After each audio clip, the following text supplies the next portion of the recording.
Chapter 1. I snapped out of my daze with scenes from my past life flashing before my eyes. Fiona had told me she was pregnant just before Valentine's Day. The CEO had rushed back from the meeting. His gaze swept across me, making me feel deeply uncomfortable. From the room, I could faintly hear Fiona's coy voice, mixed with the CEO's indulgent whispers. What a perfect love story for the wealthy. After the CEO left, Fiona's friend Sana began to mock me in a snide tone. How shameless, wearing so little around the house. Who are you trying to seduce? Fiona held Sana's hand and pretended to scold her. Sana, she's my sister.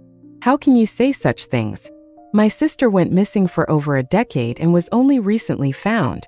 She's lucky to have been brought back. Well, I must be incredibly lucky. In my previous life, just a few days after Fiona said that, I was drugged. From that moment on, every time the CEO came to the house, he would sneak into my room late at night. Chapter 2. I had lived for 20 years as an orphan.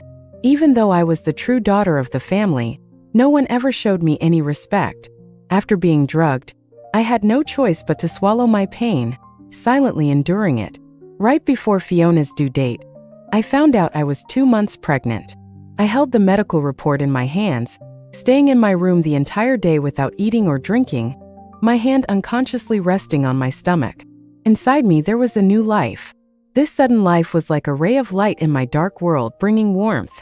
I wanted to keep the baby, to raise it, to give it all the love I had. For the rest of my life, it would just be the two of us. When the CEO came to see me, I was debating whether to tell him about the pregnancy. But before I could say a word, I was knocked unconscious. When I regained consciousness, I was tied up with rope and stuffed into a burlap sack. I was being carried by someone, not knowing where I was being taken, until I was suddenly thrown to the ground with force. I let out a muffled groan, feeling light above me, and looked up. The CEO, who had once been tender and loving with me in bed, was now sitting in his car with a cold expression. Our eyes met, and his thin lips parted slightly. Fiona has been loyal to me. I can't keep betraying her. To be honest, being thrown off a mountain doesn't feel great. It's excruciatingly painful. I do not want to experience that again in this life. Chapter 3. Ever since Fiona got pregnant, the CEO visited every day, bringing the best supplements. But every time he came, his gaze would linger on me, his expression filled with satisfaction. He wasn't even afraid of Fiona noticing. Eventually, his actions became bolder and more blatant. After he left, Sana would show up like clockwork, glaring at me with malice. She would scrutinize me before launching into her usual string of insults. Fiona always pretended to stop her, but never truly intervened. Her face was calm, almost indifferent. Every time Sana insulted me, Fiona would pretend to step in. In my past life, I was foolish enough to believe that Fiona didn't know about my affair with the CEO. Each time she stopped Sana, I felt a wave of guilt. But how could she not know? Our rooms were right next to each other, with no intentional soundproofing. She might have even been listening through the walls one night. Beneath her composed expression lay a clear intent to kill. The thought sent a shiver down my spine. I couldn't be as naive as I was in my past life. The day after tomorrow, Fiona would drug me, leaving me unconscious in my room. But I was just an unloved daughter. In this dog-eat-dog world, one wrong move could lead to utter ruin. Just then, Fiona answered a phone call, and I overheard her conversation. "Your uncle is back?" Fiona exclaimed in surprise. I lifted my gaze, searching my memory for information about the CEO's uncle. I had heard that he was the real head of the group, and the CEO was merely a proxy. Jack Mars was the old master's son, born late in his life and doted on immensely. He wasn't even 30 yet. Looking at the information on my phone, a plan suddenly began to form in my mind. If I married Jack, no one in the Harper family would dare bully me. The Harper family may be wealthy, but they are no match for the Mars family. Chapter 4. Upon hearing that Jack had returned, the Mars family organized a lavish banquet, inviting notable figures from all corners. The next morning, Fiona woke up early, arranging for a stylist, a wardrobe consultant, and a makeup artist. When I came downstairs, the family of 3 was already dressed and poised for the occasion. As they saw me, their smiles faltered, clearly not expecting my presence. I had prepared myself, dressed elegantly, just waiting for the moment.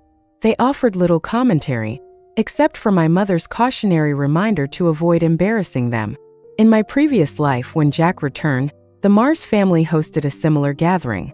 The Harper family trio harbored disdain for me, and barely moments into the banquet, they ordered the driver to take me home. Now, the Harper family trio entered the banquet with their heads held high, as if I were invisible. But this worked to my advantage. In my past life, as I was driven away, I noticed Jack heading toward the garden instead of attending the festivities. As dusk settled, I decided to bypass the banquet hall and circle around to the garden. The March wind was biting, and I shivered in my light clothing. Jack had always been the prodigy of the family, remarkably talented. By 18, he had taken over the family business, establishing his own commercial empire in just 2 years. At 20, he chose to study abroad, causing his fame to wane. However, after 7 years upon his return, he still retained his prestigious reputation. Rumors circulated that Jack had never been in a relationship, with some speculating he preferred men. Whether he was attracted to men or women held no significance for me. Tomorrow Fiona would drug me and deliver me to Alex. I had no choice but to take a risk, even if it meant betting everything on one chance.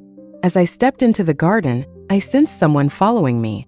The bright moonlight cast our shadows on the ground. I turned around, feigning fear as I confronted the man.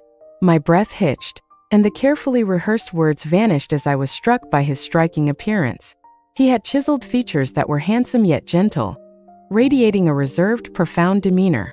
His crisply pressed shirt had 2 buttons undone, his tie absent, revealing a glimpse of his collarbone. "Who are you?"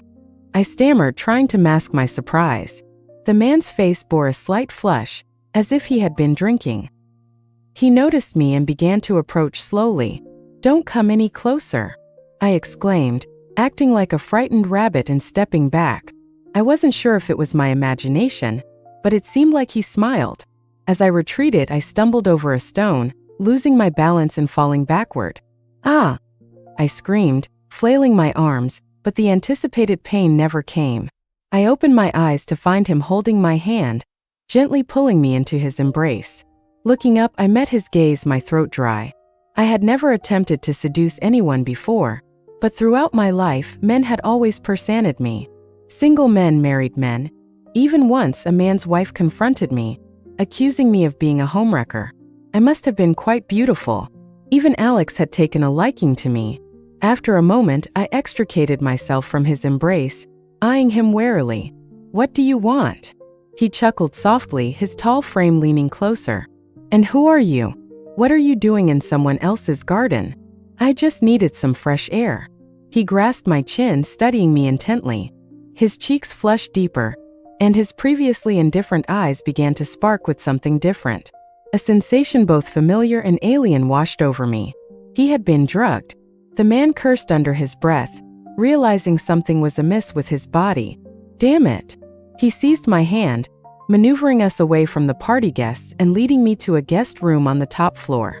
I was thrown onto the bed, feigning terror as I regarded him. "What are you planning to do?" He shed his jacket and leaned over me slowly. I pretended to struggle, my already scant clothing loosening, revealing more than I intended. He pinned my hands down with one of his, looking down at me with intensity. His warm breath brushed my face, making my heart race. Sana was right. I was extremely beautiful, captivating enough that many men regarded me as a seductress. I didn't have to lift a finger. Just standing there drew the attention of a crowd of admirers. In my previous life, Alex and I had spent several months together, and this situation felt eerily familiar. It seemed the rumor about Jack being gay was unfounded. The man smelled faintly of alcohol. He gazed at me with a slightly intoxicated look but hesitated to go further. I began to squirm, my hands exploring his body, attempting to ignite his desire. His cold demeanor gradually yielded to a more primal urge, and we shared the night together. I barely slept that night. Jack seemed to be in excellent shape, his physique far surpassing Alex's. At dawn, I endured the discomfort in my body and hailed a taxi back to the Harper household. Everyone was still asleep, unaware that I hadn't returned home the previous night. I slipped into my room and took a shower. Looking at the marks on my body, I murmured softly, Is he a mad dog? So many bites. After changing clothes, I went downstairs for breakfast, only to find Alex had also spent the night at the Harper house. They were chatting about something. Fiona looked shyly delighted, and Alex held her close, whispering sweet nothings. They were the epitome of a loving couple. Since Fiona's pregnancy, Alex had rarely visited the Harper house. Standing at the top of the stairs, I caught Alex's gaze immediately. His intense stare made it impossible to ignore. I deliberately sat far from them, quietly eating my breakfast. Fiona got up, saying she needed to use the restroom. I continued eating leisurely and asked the maid, "Could you please pour me a glass of milk?" The maid nodded and fetched the milk, but Alex took it from her. I watched as he poured a glass for himself, then came over to fill mine, his hand brushing against mine in an unintentional yet charged manner. He smiled at me. I quickly withdrew my hand, noticing Fiona returning with a cold glare aimed at me. In an instant, I remembered that in my past life, this was precisely how Alex began to persona me. As Alex turned away, Fiona's expression shifted back to normal, as if nothing had transpired. Alex mentioned taking Fiona to see Jack, but Fiona insisted on bringing me along, claiming she had purchased a valuable gift for Jack and wanted me to carry it. I wanted to refuse, but my father interjected, "It's good for you to familiarize yourself with them, Sonny." I knew my refusal would be futile. Carrying the gift, I listened to Fiona's insinuation that it was priceless and that I couldn't afford to break it. Seeing my pale expression, her smile deepened. "You're really lucky, sister." I managed a slight smile, refraining from responding. At the door, I noticed Sana had arrived as well. She glared at me, then turned her charm on Fiona and Alex, linking arms with Fiona. "Why bring her along?" Fiona laughed. "It's only right for my sister to accompany us as family." I lowered my head, holding the gift. Seeing my appearance, Sana grew even more displeased. Carrying such a light thing and still acting pitiful. "Who's that for?" I lowered my head further, remaining silent. Seeing my demeanor, Sana's disdain only deepened. "You're making such a fuss over something so light. If someone didn't know better, they might think we're bullying you. What a pathetic sight you are." I kept my head down, not responding. Sana, seemingly not yet satisfied, deliberately paused and stepped forward to trip me. I clutched the gift tightly, the thought of it being priceless pushing me to stand firm and prevent myself from falling. Walking ahead, Fiona glanced back casually and smiled at me. "Sana's just a bit slow and didn't notice. Sunny's my sister. You should take good care of her." I steadied the gift and murmured, "I should have watched where I was going." Sana's smugness only grew as she quickly joined Fiona, and the three of them climbed into the car. I stood behind, unsure whether to follow them in. Finally, Alex stepped out, opening the door for me and ushering me inside. Upon arriving at the Smith residence, Alex led Fiona inside first. Sana walked beside me, grumbling, "I really don't understand why Fiona brought you along. It's embarrassing." As we entered the living room, I heard a voice say, "Still no news about the person I asked you to find yesterday?" I paused, trying to make myself as inconspicuous as possible. Just then, a man in a butler's uniform stepped out. His gaze lingered on me for a moment before he silently walked away. I kept my head down, sensing a piercing gaze on me as soon as I entered. Holding my breath, I placed the gift on the table. "Uncle, Fiona specifically bought this for you. Knowing you appreciate calligraphy and paintings, she got this exquisite piece at an auction." John glanced at the gift briefly, then his eyes shifted toward me through the crowd. I slowly stepped back behind Sana, but suddenly a deep voice cut through the air. "Where do you think you're going?" Startled, I looked up to meet John's gaze. His cold eyes were fixed on me, a slight smile playing on his lips. When I woke up this morning, he was still sound asleep. I hadn't revealed my name or pretended to know who he was. It had been a one-night encounter. He had been drugged last night, while I had remained fully aware. I didn't resist much, and when I woke, I fled quickly. Now, for the first time, I was truly observing John. My eyes widened in surprise, and I instinctively took 2 steps back, quickly lowering my head to avoid his gaze. The cold stare from above gradually softened, yet I felt a chill from Sana and Fiona's frowning looks. I forced a smile and stammered, "Good morning, Mr. Smith." Fiona shot me a glance and said, "Uncle, this is my sister, Sunny." John nodded and said, "Come and sit." Under the resentful gazes of Sanaa and Fiona, I reluctantly took a seat beside him. During lunch at the Smith house, John occasionally placed food on my plate. Each time I ate, I felt two pairs of venomous eyes fixed on me. Sanaa glared at me with jealousy, while Fiona's expression remained unchanged, though her eyes occasionally flickered with coldness. #6 #. After lunch, John remained silent as I quietly got into the car, dreading the return to the Harper household. Once we arrived, Alex dropped us off and then drove away. I trailed behind Fiona and Sanaa, careful to keep my distance. Sanaa, bubbling with anger, exchanged words with Fiona before storming over to me. In a swift motion, she slapped me hard across the face, seething, "You little bitch! You always look like a temptress luring everyone in." Stunned, I clutched my face, sinking to my knees, my gaze fixed on the ground. Why did Sanaa hit me? Was it possible that she has feelings for John?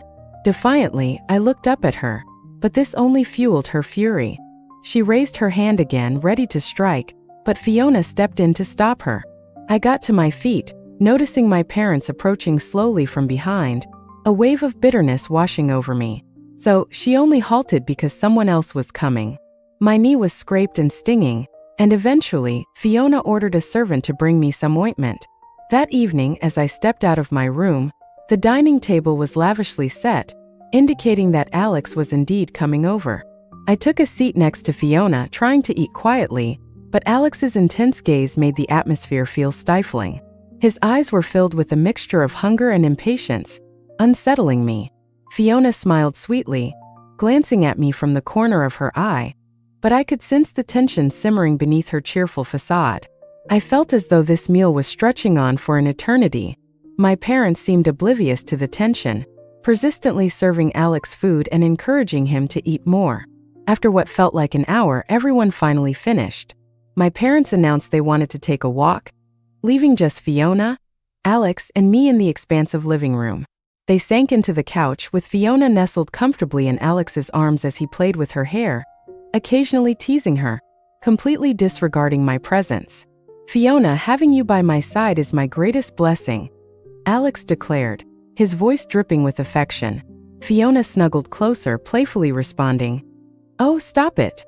Watching their display of affection felt incredibly insincere, igniting a surge of resentment within me. My biological parents had no love for me, and Fiona viewed me as nothing more than a thorn in her side, eager for my downfall. Alex sought to possess me, treating me like a mere toy to fulfill his desires, only to cast me aside later, blaming me for intruding on their relationship and using my suffering to fortify their love. Sanaa believed I was seducing her man and escalated her insults, even resorting to violence. I was simply an unloved daughter, stripped of any voice in the Harper household or even in the city, devoid of rights. My life and death meant as little to them as that of an ant. No one would bat an eye if I vanished. It was absurd. In this new life, I vowed to change my fate and turn the tables. I glanced at Alex and, upon meeting his gaze, quickly looked away, hurrying upstairs. The impatience and desire in Alex's eyes terrified me. Though Fiona's smile remained bright, I caught a glimpse of a crack in her cheerful facade. She looked up, warmth lacing her voice. "Alex, since I'm far along in my pregnancy, it wouldn't be appropriate for us to share a bed. The guest room next to mine is ready. You can stay there tonight." Alex took her hand, a soft smile gracing his lips. "Fiona, you're so thoughtful." Then she turned to me as I was about to ascend the stairs, calling, "Sister, I can't move around easily. Could you show Alex to the room next to mine?" I froze, my body tensing as I looked back downstairs, feeling Alex's intense gaze bore into me, as if he wanted to consume me whole. I nodded, and Alex followed closely as I led him to the guest room. Just as we stepped inside, he shut the door behind us, rushing forward to envelop me in his arms. I turned pale and struggled, panic rising in my chest.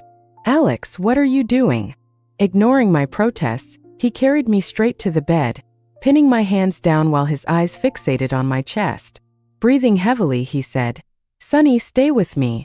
I promise no one will ever bully you again, and I won't mistreat you." Before I could respond, he leaned closer, his warm breath brushing against my face, pressing me down so I couldn't move. Despair washed over me. I fought with all my strength, but it was no match for his overpowering grip. Desperately, I twisted my body and pushed against him, tears streaming down my cheeks. "We can't do this. You're my brother-in-law." He tightened his hold on my wrists again. "If you don't tell anyone, I won't either. She'll never find out." Then he began to unbutton his shirt, attempting to tear my clothes off. Panic surged through me and I screamed, "I have a boyfriend.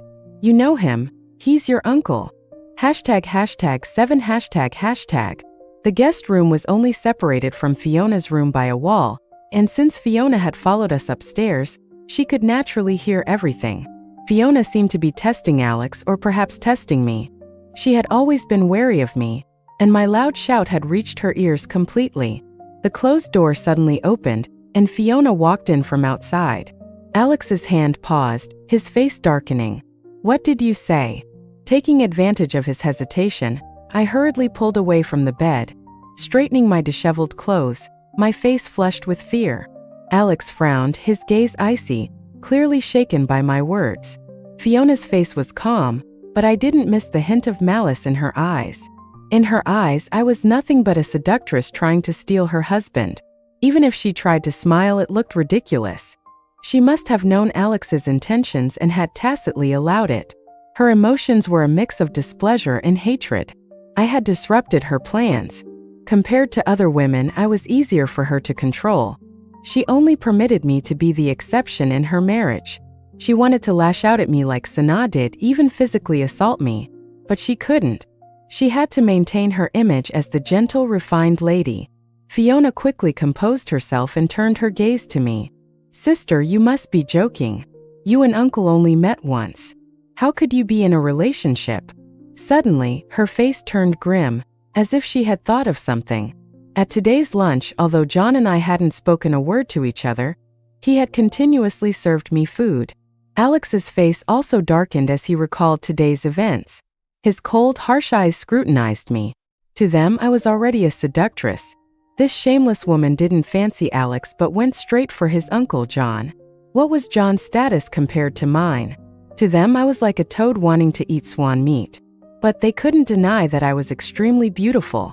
Alex thought I looked down on him and was instead infatuated with the more outstanding John, which only fueled his anger. In the Smith family, Alex was merely an acting CEO, relying on John's name to maintain his position. Now that John was back, Alex's title was just a figurehead with no real power. Alex had made many enemies during his tenure, but they all feared his identity and the man behind him, John. With John's return, all real power reverted to him, and Alex's days as acting CEO were numbered. In my previous life, after I was thrown down the mountain, Alex was stripped of his position and reduced to a manager, his financial status plummeting. This made both Alex and Fiona resent John even more, often cursing him at home. Alex frequently fantasized about seizing control of the Smith family and crushing John underfoot. It was even more absurd that he conspired with outsiders against the Smith Corporation, attempting to overthrow John.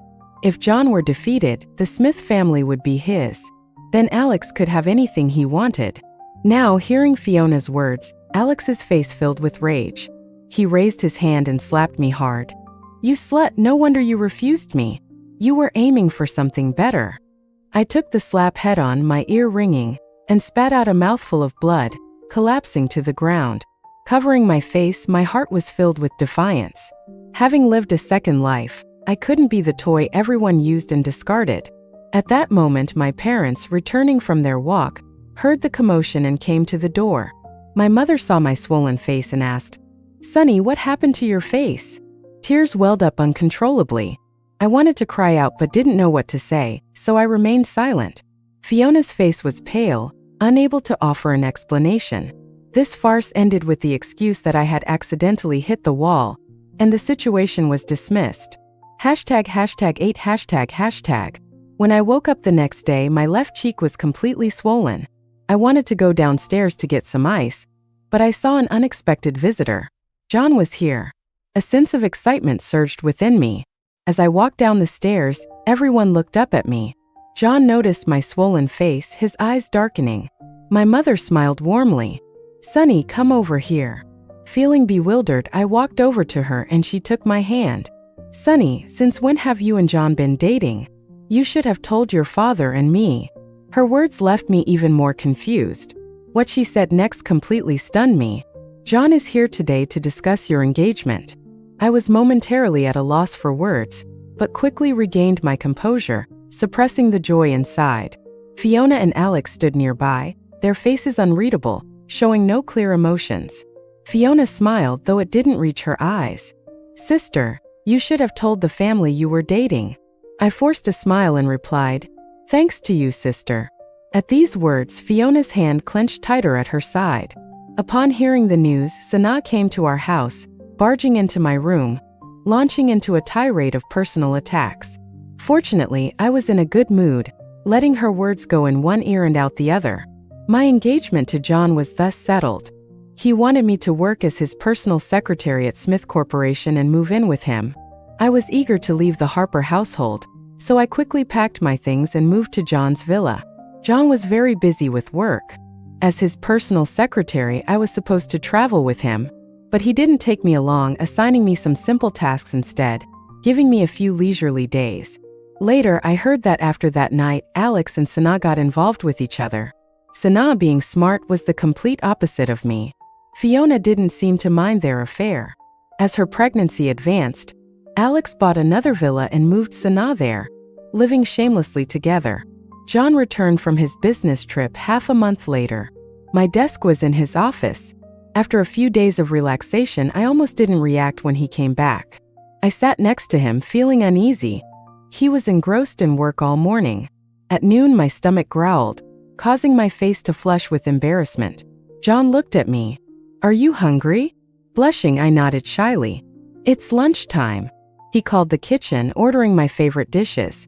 Besides me, John had another male secretary. I was given the easiest tasks and had little to do after finishing them. John was very focused on his work and we hardly spoke. After work, we went home together. No one bullied me and no one dared to pick on me. Gradually, I used my free time to improve my cooking skills. I noticed John often didn't eat on time, so I started making different dishes for him every day. He appreciated it, always finishing everything I made. Today he had a business meeting, so I went home first to prepare a big meal. I carefully selected the ingredients and spent hours in the kitchen. Once everything was plated, I set the table and waited for John. I must have fallen asleep at the table, my head nodding when I was startled awake. Looking at the clock, I reheated the now cold dishes. It was already 1 a.m., and John still hadn't returned. Except for business trips, he rarely didn't come home. I was feeling dejected, thinking he might not come back tonight. Just then, I heard footsteps approaching the door. "You're back." My mood instantly brightened. John seemed surprised to see the meal I had prepared, his expression softening as he took off his coat. "Sorry, I forgot to message you." I shook my head. "It's okay. Are you hungry?" John picked up some food with his chopsticks, praising, "Delicious." Feeling satisfied, I poured him a glass of wine and one for myself. We clinked glasses, our eyes meeting. I had never drunk wine before, thinking it would be sweet like the ones I had during my part-time jobs, but this wine was bitter, almost making me spit it out. My face twisted in discomfort, but I didn't say anything. Soon I started to feel dizzy. My vision blurred, and John seemed to multiply before my eyes. "John, don't move." In the next moment, he seemed to multiply again. I stood up, trying to hold him down. "I told you not to move." John laughed softly, holding my hand gently. "I'm not moving." Perhaps emboldened by the wine, I cupped John's face, murmuring, "You're so handsome."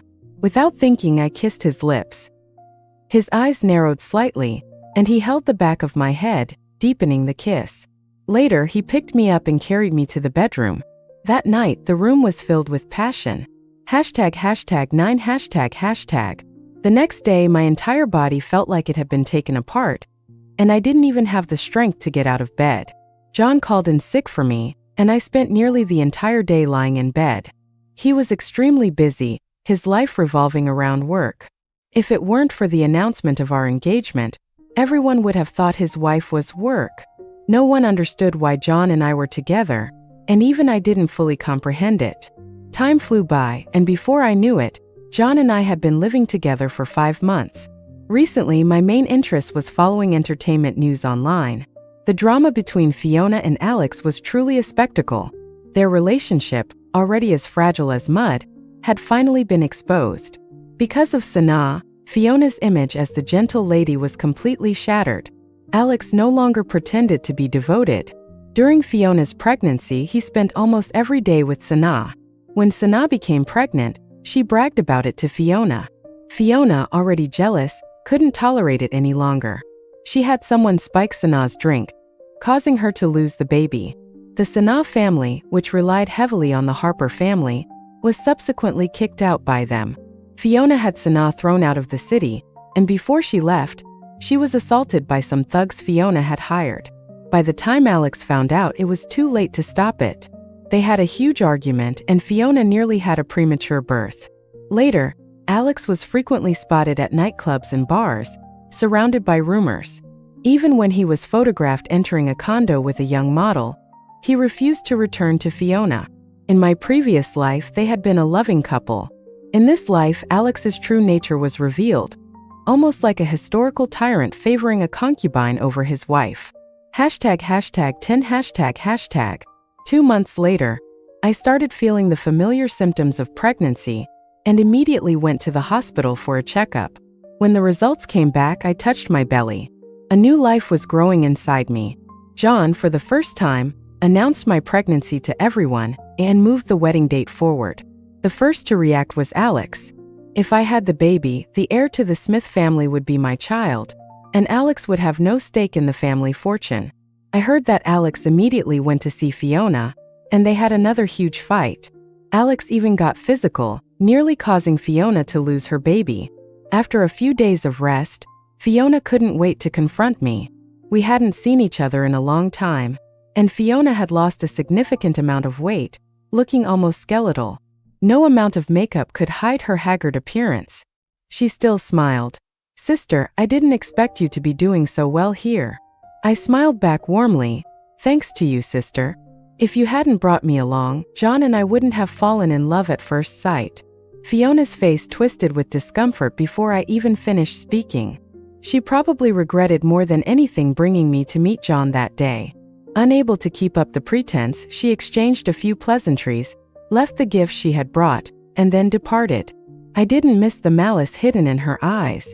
After she left, I threw all the gifts she had brought into the trash.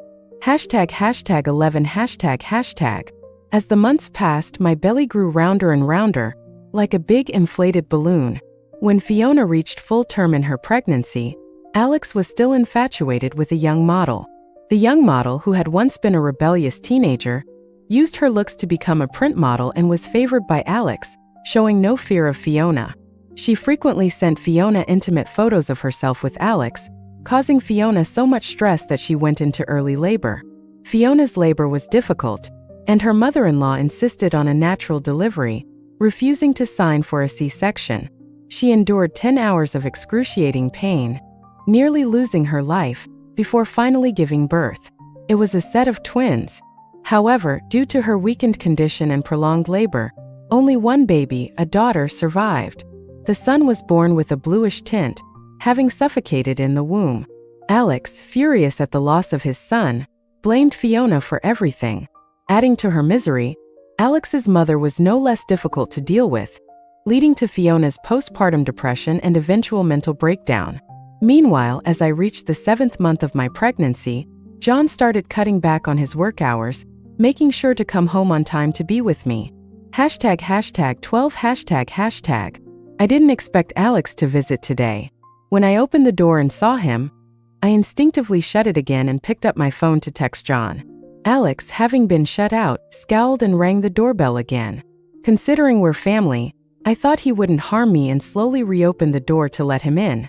His gaze was like that of a snake fixated on my belly.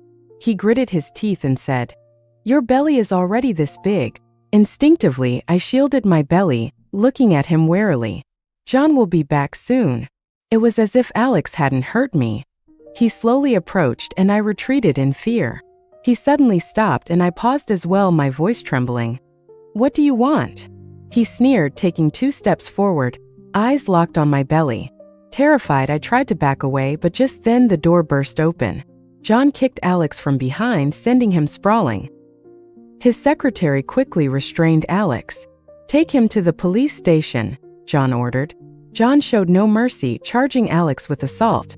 A few months later, I reached my due date and gave birth to a daughter. John named her Ava Smith. I was stunned by his choice of name, momentarily lost in thought. From that moment, John became a doting father, constantly sharing photos of Ava on social media. When Ava was 5, Fiona passed away, leaving her daughter behind. With Fiona gone, Alex was unable to care for himself, let alone his daughter. Feeling a pang of sympathy, I took her in as a playmate for Ava. I heard that Fiona's health had deteriorated after childbirth, and her frailty led Alex to despise her. Fiona's resentment spilled over onto her daughter. She frequently told her, "Why wasn't it you who died instead of my precious son?" She harbored deep hatred. She regretted not letting Alex cheat with someone else, fearing she couldn't handle the situation, so she targeted someone she could control. Her daughter grew up bearing the brunt of her anger, suffering both emotionally and physically. When I took her in, she was a frail little thing, smaller than Ava despite being a year older. Her eyes were filled with fear, and she hardly spoke to anyone. As for Alex, John took him to court with the best lawyers, securing a conviction and a 10-year prison sentence. With no one left to threaten or bully me, I became the happiest woman in the world. One holiday, emboldened by a bit of wine, I asked John, "Why did you name our daughter Ava?" John pulled me into his arms and softly replied, "Because I fell in love with you at first sight." I smiled, resting in his embrace. In truth, I fell in love with you at first sight too.